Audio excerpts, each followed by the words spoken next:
Hi everyone, my name is Devin. I'm with the Brewster Ladies Library, and tonight we're here to hear about the history of music in Ireland with Sean Murphy. This presentation will take a look at the history of Irish music derived from ancient manuscripts, archaeological findings, and historical records from the 5th century to the current day.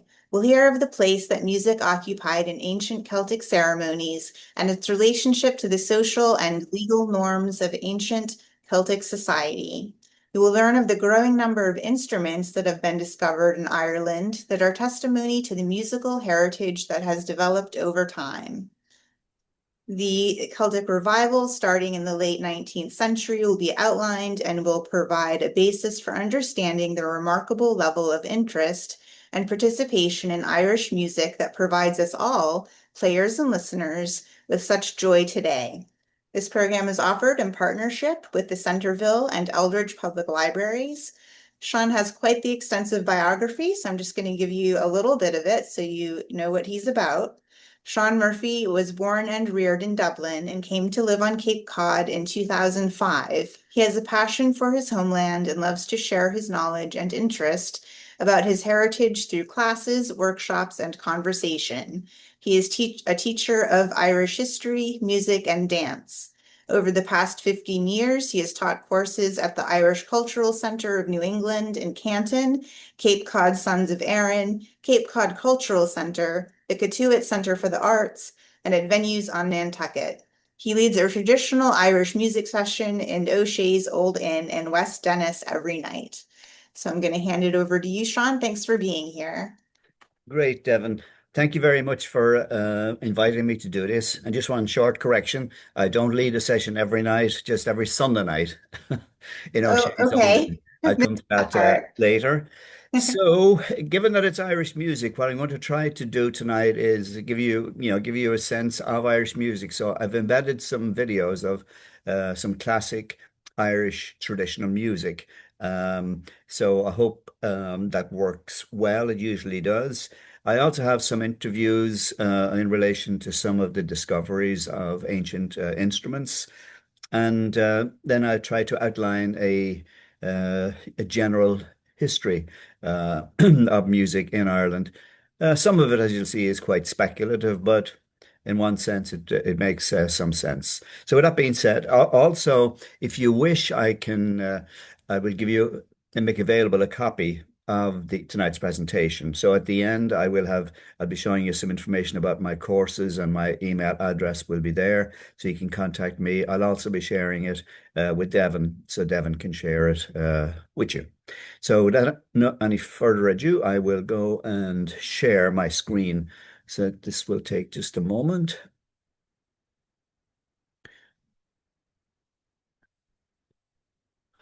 And here we go.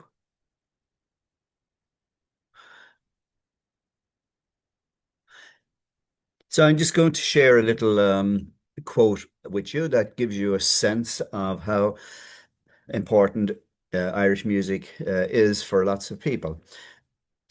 It says, there is no other profession in the world where you can get to meet such amazing characters, the real people of the country that you go to. Music kind of invites you to walk into these lives. They're not great academics or geniuses, they're just ordinary people like you and me. That's the lovely thing about music. Oops.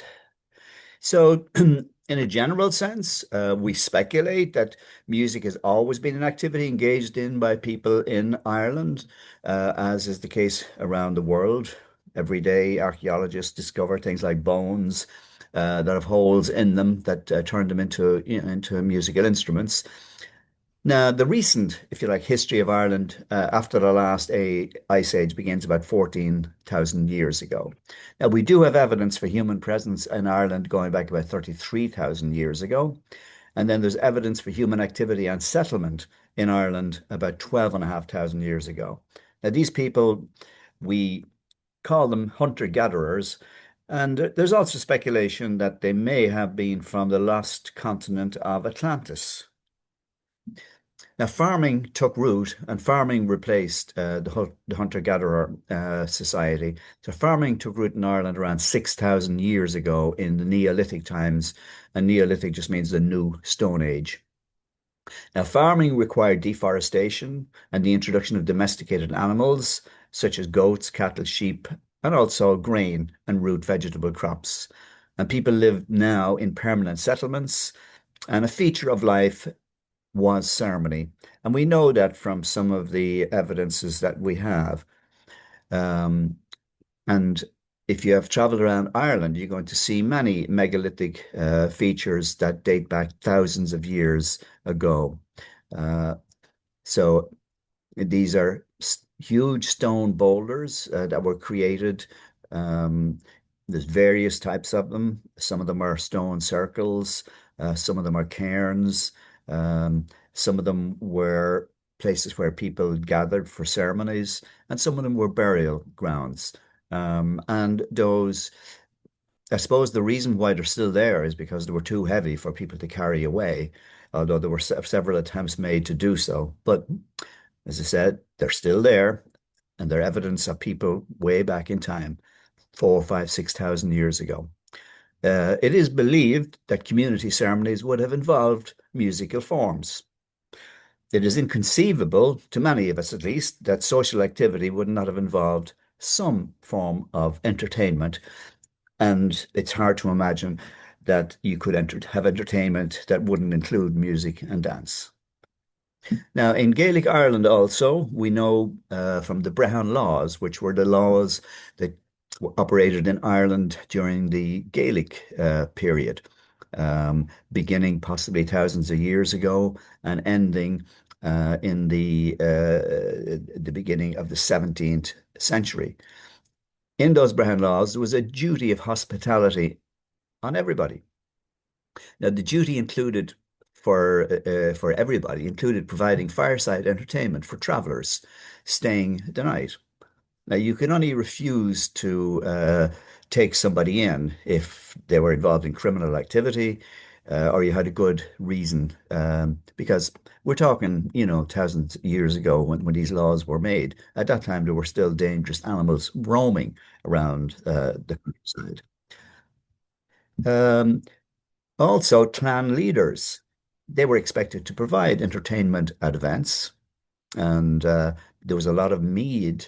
You've heard of the liquor mead made from honey, and honey in ancient Irish society, honey was probably the most important uh, uh, uh, thing.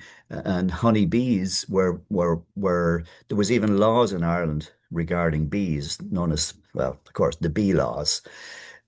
So again, there was uh, around the country, there was people were encouraged, certain people were encouraged to travel. There was a very strange type of hierarchical society in Ireland, but there were certain people whose job it was essentially was to traverse the country, finding out what was going on and bringing news. And those people had to be looked after in each community for free. And there would be what was known, what we call today a hospitality center, or would have been some kind of what we might call today a hotel.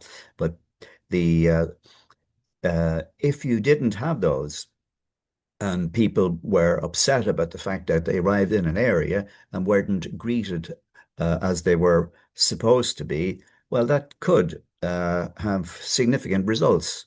It could end up in the local clan leaders or the local king even being removed. Because what would happen is that other layers of society, particularly I suppose they're the people who would be the equivalent today of the media. There were the people who were the storytellers and various other groups of people who narrated events. And they were free to talk openly in poetic terms, if you like, about injustice or about the failure of leaders within society to perform their expected duties. So again, hospitality was key to keeping everybody happy. Now, musicians and other artists were members of staff in all of the great houses in Ireland, because Ireland was a monarchical system for thousands of years. And every one of the clan leaders, every one of the main kings in Ireland had a retinue of staff. And among those were musicians. Most positions, whether it was music or otherwise, were generally hereditary. Now, the king of musicians, of course, was the harpist. Now, this tradition lasted till the early 17th century when Gaelic Ireland was destroyed. So I'm going to give you a little bit of music here from Irish people like to play in sessions, which are generally open to people who have learned the rudiments of music and can join in. And you have an array of musicians. Generally, they're not paid because no pub could afford to pay 10 or 20 people playing music. So here, I'll go ahead now and hope hope you enjoyed this piece of music.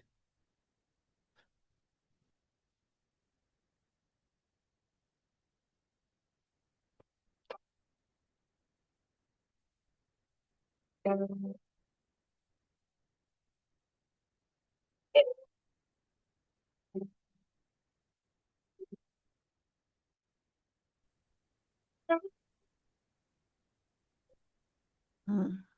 Is anyone hearing that? I'm not hearing anything.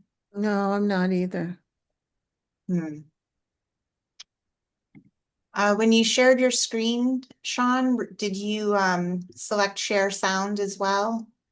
Um, I didn't see that option. Is it possible to go in there to see if that can be activated? Let's see.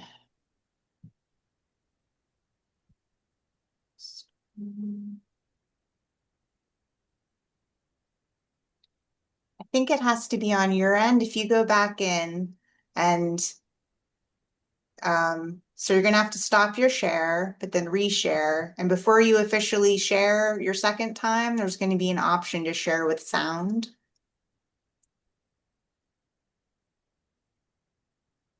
No. Okay. So maybe I think just say Okay, share, share. share. Here we go. Yeah. Is Optimize there the video. I'll optimize. I was wondering where they went. They used to be just down the bottom beside this button. Okay, that should sort that out. Then we'll try it again. So let me know if this works. okay? Let's see. I just go back one.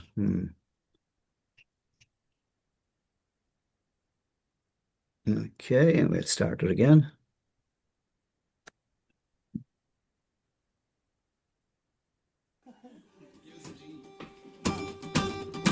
There we go. We good? All set.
Okay, that gives you a good flavor of traditional Irish music. And if you like that, there's plenty of Irish sessions around the Cape, including the one that I lead on Sunday nights in O'Shea's.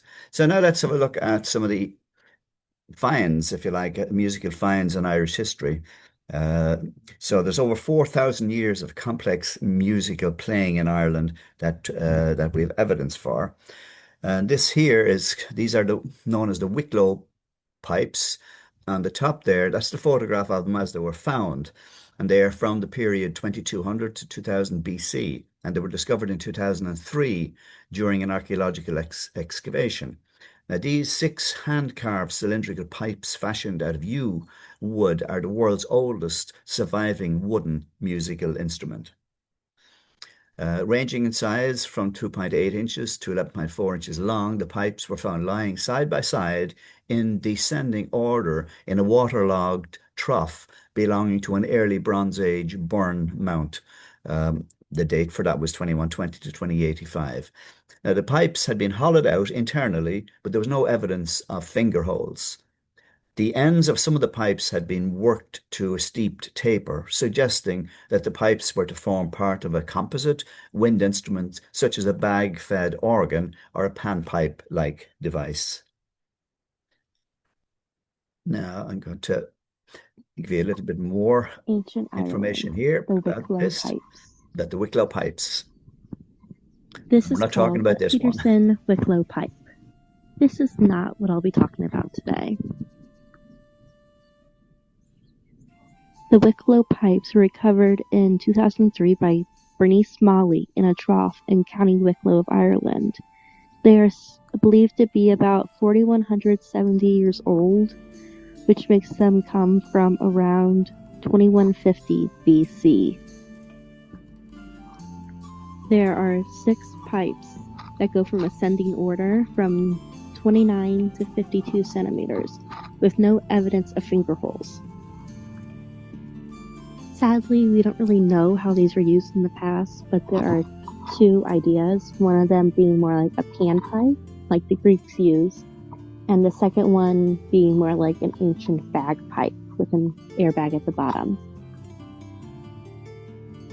Dr. Peter Holmes is in the middle of recreating the Wicklow pipes. Right here is the first prototype that he's made. It apparently sounds really nice, but they're not sure if it's the correct way to use them or not. Right now, this set of pipes is the only one that's been discovered, and they're in the middle of preserving it, so nobody can really get a good look at it for now until they're done. But in conclusion, these are an ancient set of pipes that we don't really know much about and are still trying to figure out what they are and how they sound like.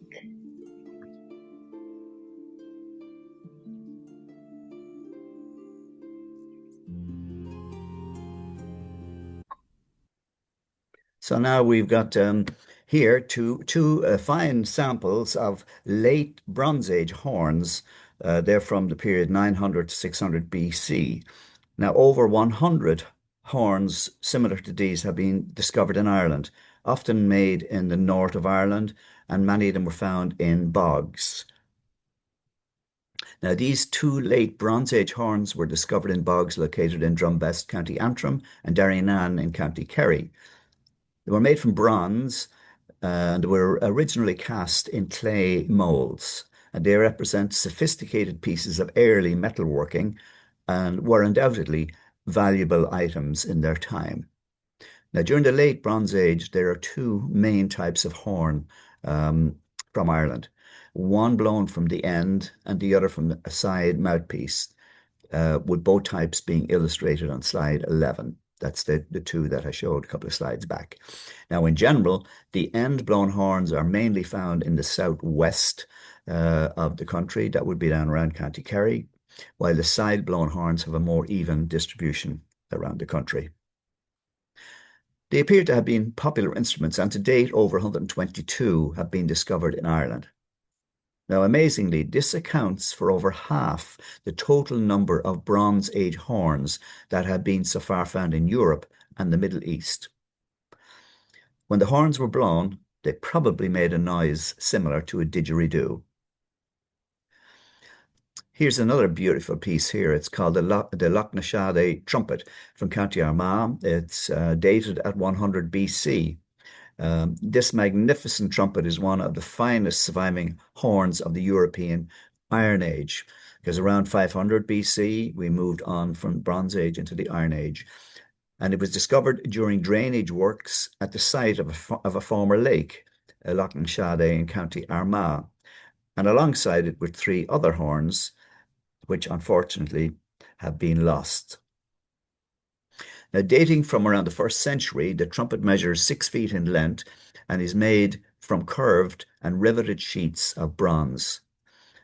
The decorative flange at the end of the instrument is covered in an abstract floral design, which is executed in repose ornamentation. It has been suggested that originally there may have been a second attached stem piece that would have lengthened the trumpet and given it an overall S-shaped profile. Now, the original function of the trumpet is uncertain, but it may have been used during special ceremonies or possibly even warfare. There are numerous classical accounts which detail how the Gauls and other continental Celtic tribes used similar bronze trumpets as war horns. For example, in 60 to 30 BC, the Greek historian Siculus wrote this description. Their trumpets, again, are of a peculiar barbarian kin. They blow into them and produce a harsh sound which suits the tumult of war. Now we have a harp, and this is known as the Brian Boru harp. It's a very old harp. It's also known as the Trinity harp. It's one of Ireland's national symbols. Its image has been used on Irish coinage and state insignia.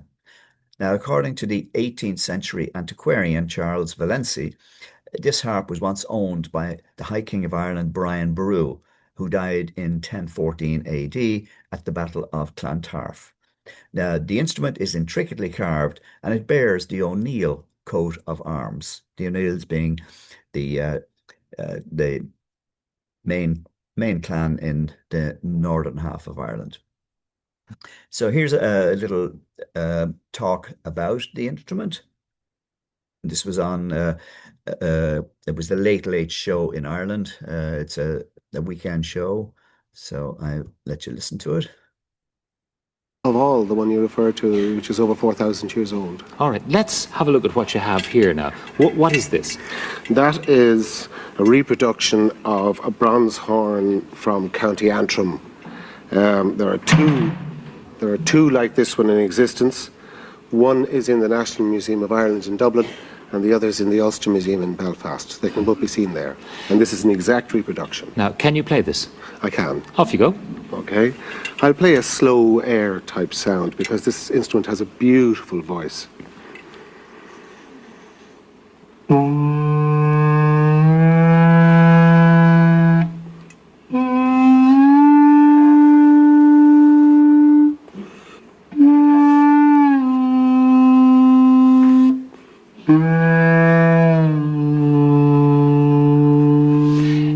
How did they make this particular instrument?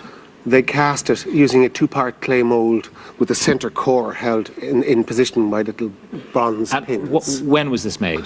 I mean, the original. The original was made somewhere between 900 BC and 800 BC. It's about 2,900 years ago, approximately. And they had the casting technology to do that? They had better casting technology than we have now. We found it difficult to reproduce what they had made. Well, this one is a bit heavier than the originals, and it's not made the same way. It's made using what we call lost wax, or cire perdue, which is a different technique. Okay, let's move down, because we have some more instruments here. That one, if you like, is, it could be a modern instrument. Nothing terribly unusual to it. But when we look at what's on this table, I'll just leave this one here. Completely different. Now, what's next? This one. Now, what's next is this one, which to my mind is the finest of all the prehistoric instruments of Ireland from a visual and an audio point of view. How old is this? The original instrument is in the National Museum in Dublin. It comes from County Down. It's approximately 150 years before Christ. So it's 2,150 years old. What was it used for? This was most likely a concert instrument. We have references in the legends of music for healing. It may have been used for that. Okay, let's hear it. It has a very rich sound and a lovely harmonic series. Okay.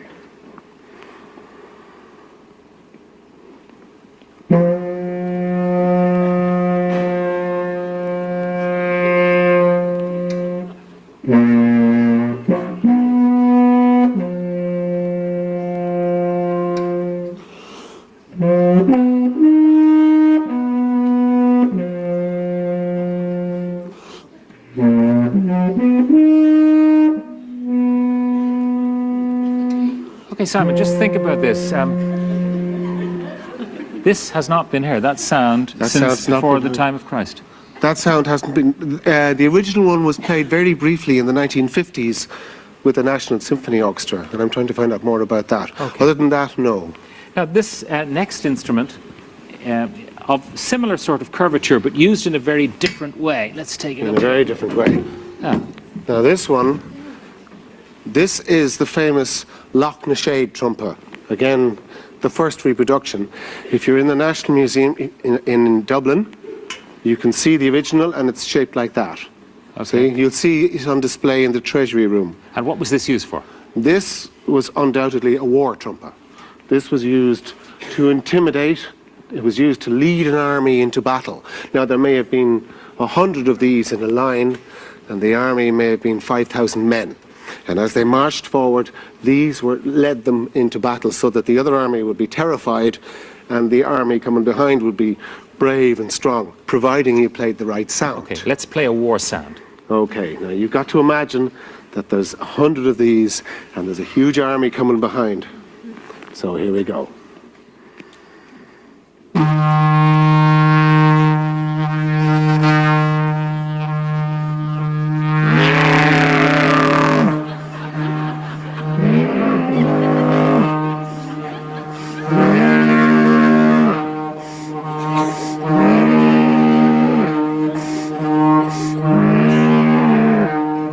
Enough. I'm terrified. Yeah. I'm terrified. Thank you very much. Now, of course, you can use that same instrument for playing a beautiful fanfare if the king and queen came into the hall, and you can play what we call a shock wave on it, which is so loud that it would hurt your ears if you played it for more than a second or two. Okay, what's this one? This is called the Mayophone. It's the first reproduction of the bacon horn. Now, the bacon horn was found in a bog just outside Knock in 1791. It's made of yew, and it's got a binding of bronze ribbon around it. How old was the original? The original was early medieval, around 700 AD. Okay, let's hear it. This has got a reed, and it's, if you like, modern instruments wouldn't be terribly different in some ways. In some ways, it's unique because it's more like the big trumpets in that it has no finger holes to make notes. The notes are made by the length of the tube. Now, you normally only find that in trumpets and horns, but this is a double reed instrument, a bit like a very early bassoon. Let's hear it. So.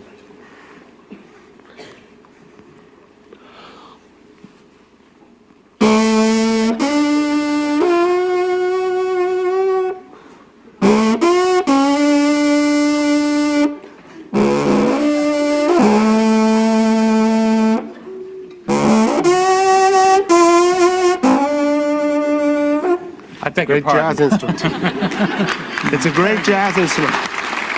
Okay, finally, let's put that back on here. Yeah.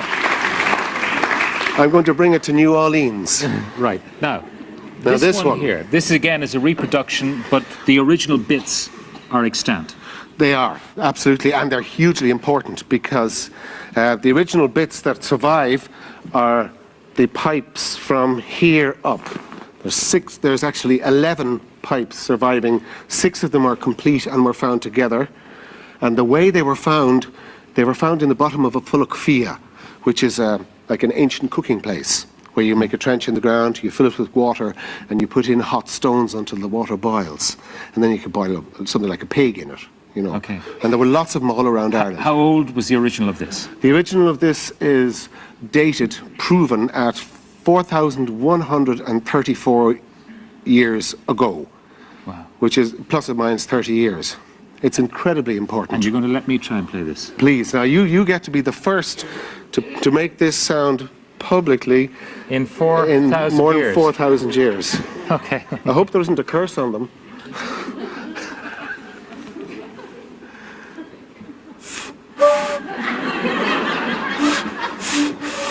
Now try another one. Try another one. There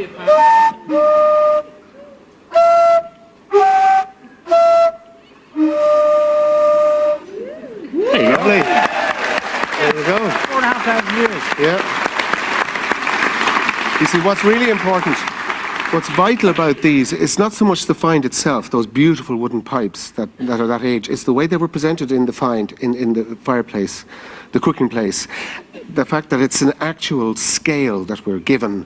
It's like a time capsule because each pipe contains a particular note, and then we were shown them presented. So we know perhaps the scale they used, which is different to our modern scale. It's a little different. It's actually quite similar, but we know a scale from that long ago, which is absolutely unique in the world. It's fascinating stuff. Simon, thank you very much for joining us. Thank you so much. Thank you very much. May I mention, Yeah? just before I go,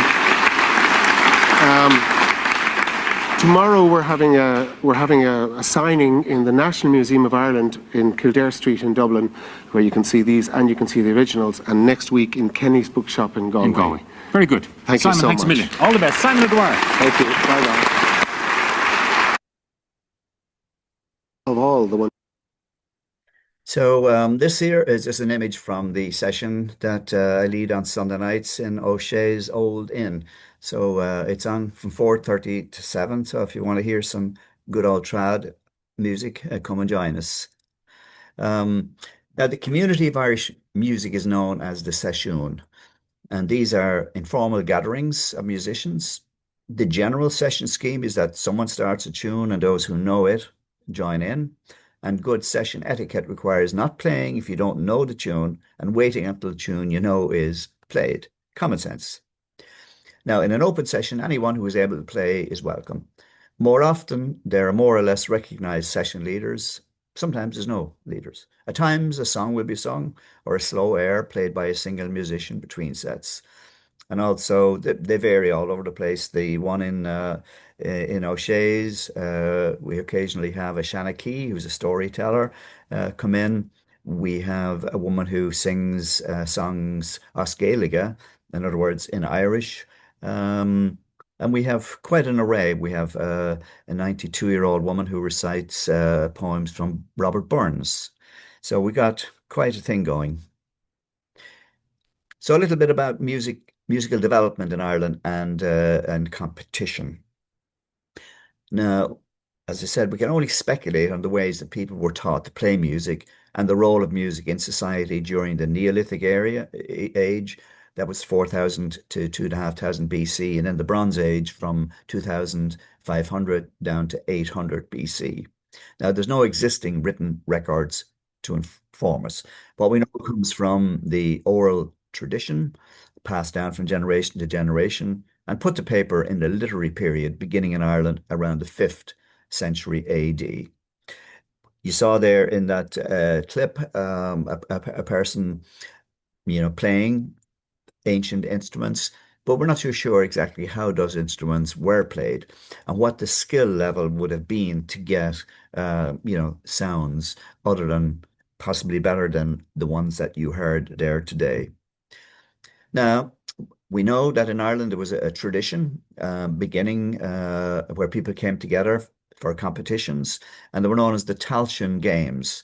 And according to legend, they were established around 1800 BC. These ones were open to Celtic peoples from all over the world. And at the time, Celtic peoples were all over Europe. It'd probably be more to the point to put in Europe there rather than world. And this was a long time. This was 1,000, well, at least 600, 700 years before the Greek Olympics. The games were founded according to the Book of Invasions, which was written in the 10th and 11th century by Lug Lám Fada, and they were founded according to tradition as a mourning ceremony for the death of his foster mother, Talchu, in County Meath. The event was held during the last fortnight of July as part of a festival with three functions, which were honouring the dead, proclaiming laws, and then games and festivities to entertain. The games are known from written sources to have been held from the 6th century BC onwards. We know that for sure. The games were held until the Normans arrived in 1169 in Ireland. Now, the final part of the Éineach festival was the Cuireadh Fuad, which was games of mental and physical ability. Now, the physical aspects of the games included a long jump, high jump, running, hurling, which is an Irish sport still played today, probably the most popular in Ireland, spear throwing, boxing, contests in sword fighting, archery, wrestling, swimming, chariot, and horse racing.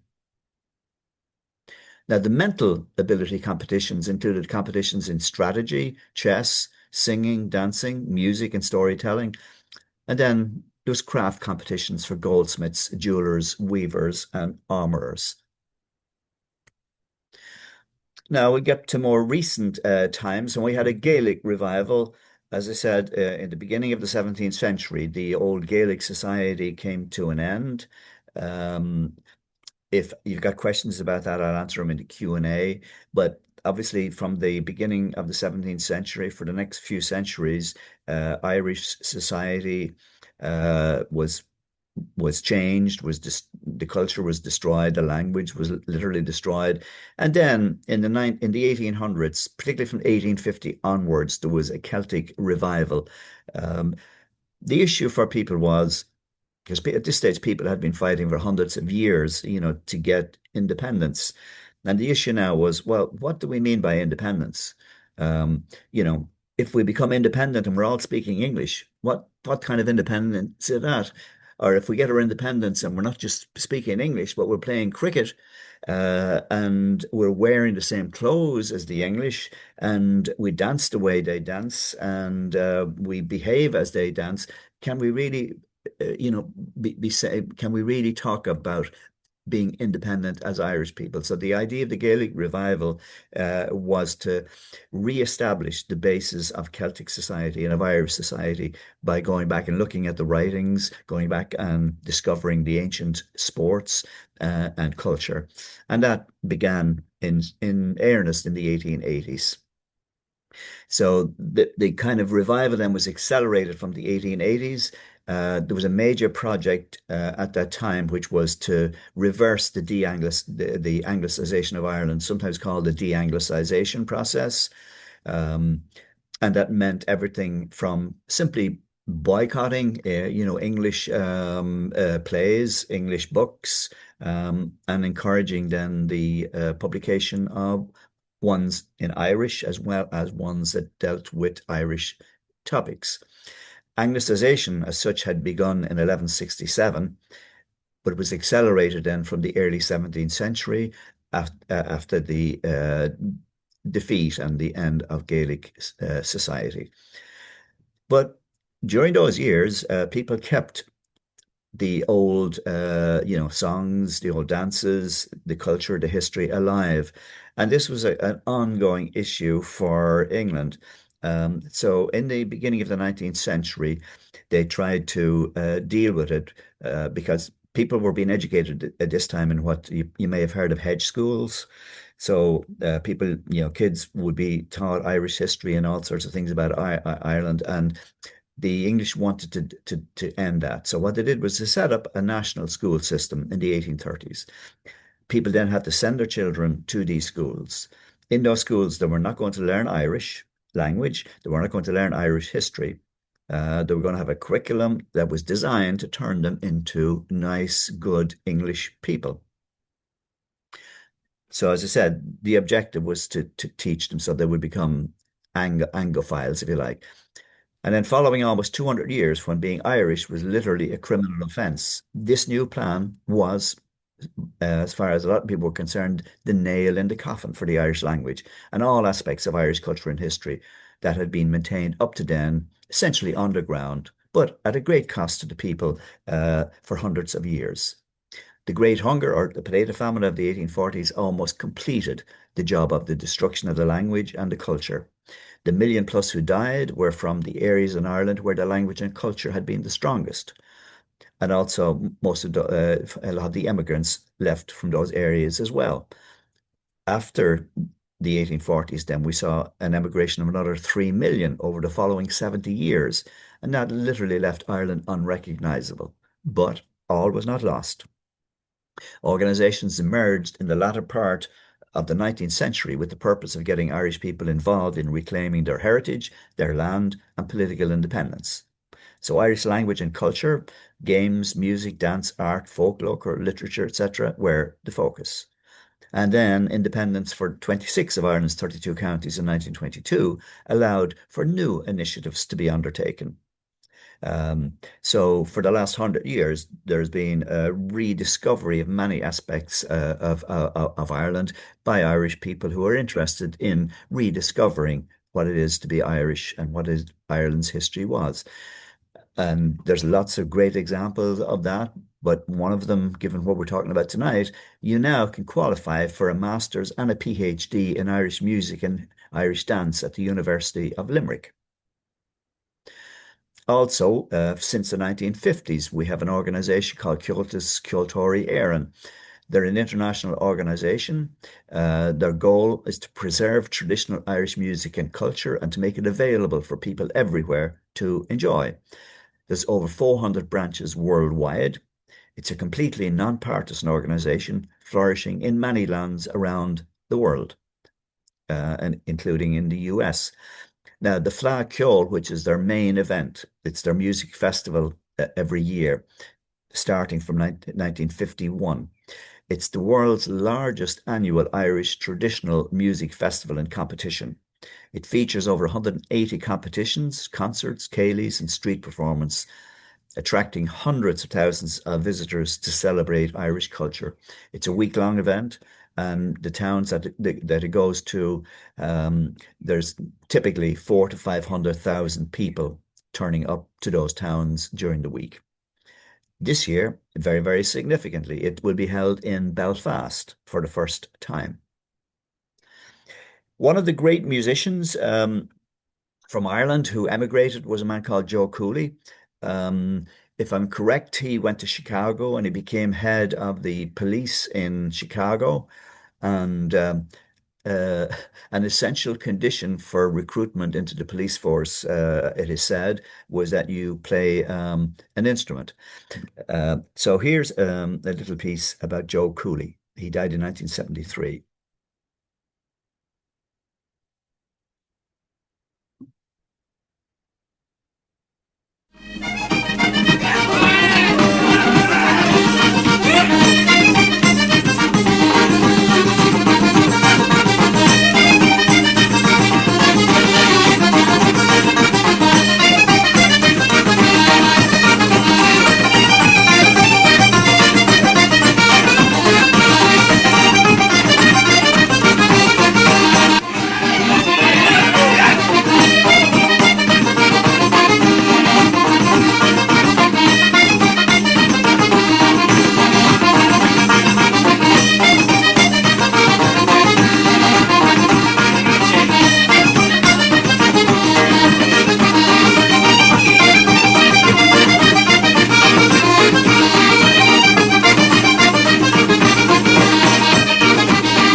So a friend of his, Tony McMahon from the County Clare, knowing that Joe Cooley was dying from cancer, he arranged that famous session that we just looked at there in Peterswell, County Galway in November 73.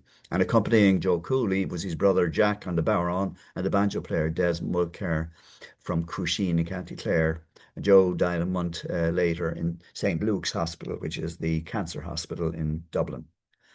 And this here is a bit of music, and the main tune here is a tune called Joe Cooley's Reel.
So probably one of the most famous tunes that have come out of Ireland in the last 20 years is the Galway Girl. And this here was one of those special events where people were invited to come. So the idea was to have as many musicians as possible playing the Galway Girl out in the streets of Galway.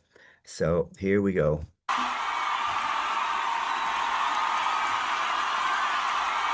Okay, shout in his ear!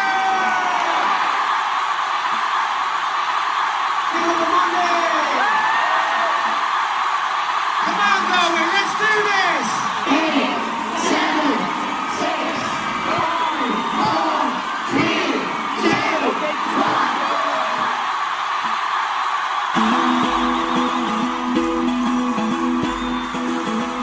I took a stroll down the old I'm walking the day.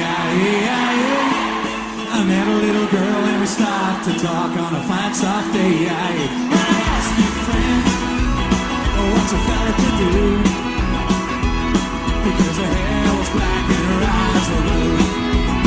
And I knew right then I'd be taking a whirl down the Salthill Prom with the Galway Girl.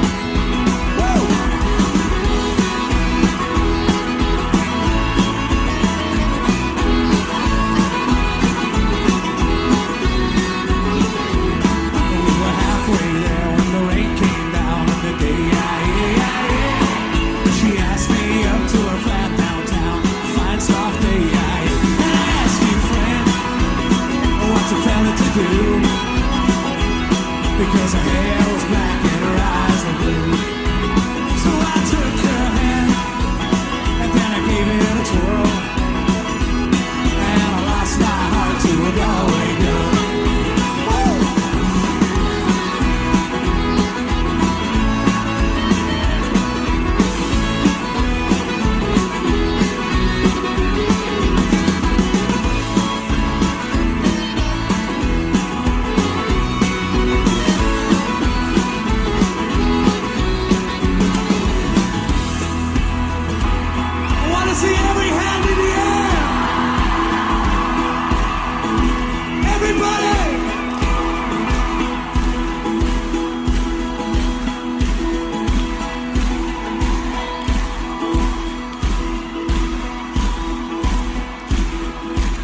So when I woke up, I was all alone, with a broken heart and a ticket home. And I asked you, friends, oh, what would you do? Because her hair was black and her eyes were blue. She said, I've traveled around, I've been all over the world. Boys, I've never seen nothing like a Galway girl. Last time.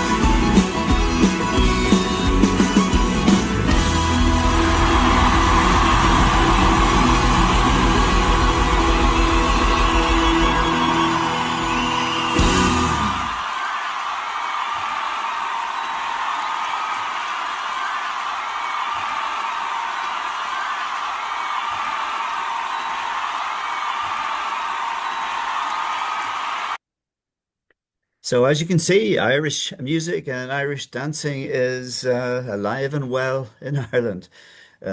So I hope it worked out for you there. I hope you were able to hear all of that wonderful music tonight. As I said, you can get a copy of this. I'll find a way to get it to you. Here is my email address, seanmurphy630 at gmail.com. And I'm just going to give you some information about my online Irish